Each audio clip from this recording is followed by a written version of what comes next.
Sometimes we forget that the early church were just people like me and you, and they had all sorts of practical things they had to take care of, as well as all the spiritual stuff that we find so helpful when we read the letters and all the stuff about how we're in Christ and we've got every blessing that's in the heavenly realms and all of that. There were also really physical needs that they had. Some of the Christians were really desperately poor. Some of the churches were really struggling with various issues.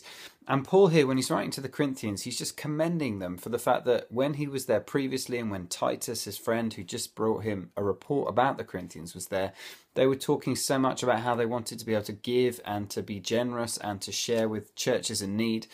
And Paul's in the process of collecting a relief fund to help those Christians who are really, really in desperate need.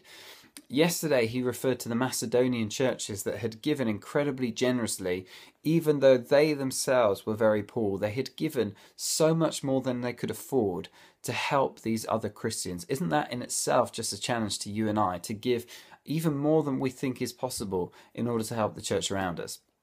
And here what he's doing is he's saying to the Corinthians, look, I know you wanted to give generously and I don't want you to feel under any pressure, but I'm sending you Titus and I'm sending you somebody else along with Titus to give you almost like a heads up that we're on our way, so that when we get there, you'll have the offering ready and prepared. And it won't be that we're embarrassed, because I've been telling everyone you wanted to give really generously, and it won't be that you're embarrassed either.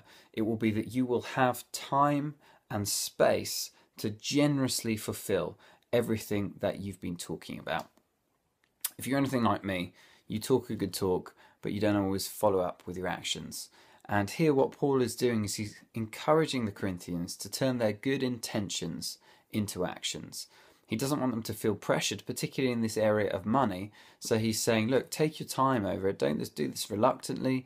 Don't be grudging in the way that you give, but make your mind up to follow through on what you have decided. And I think right there is a message for each of us to be generous with our money. I think that's a massive part of what we're reading about today, but also in all sorts of other ways as well.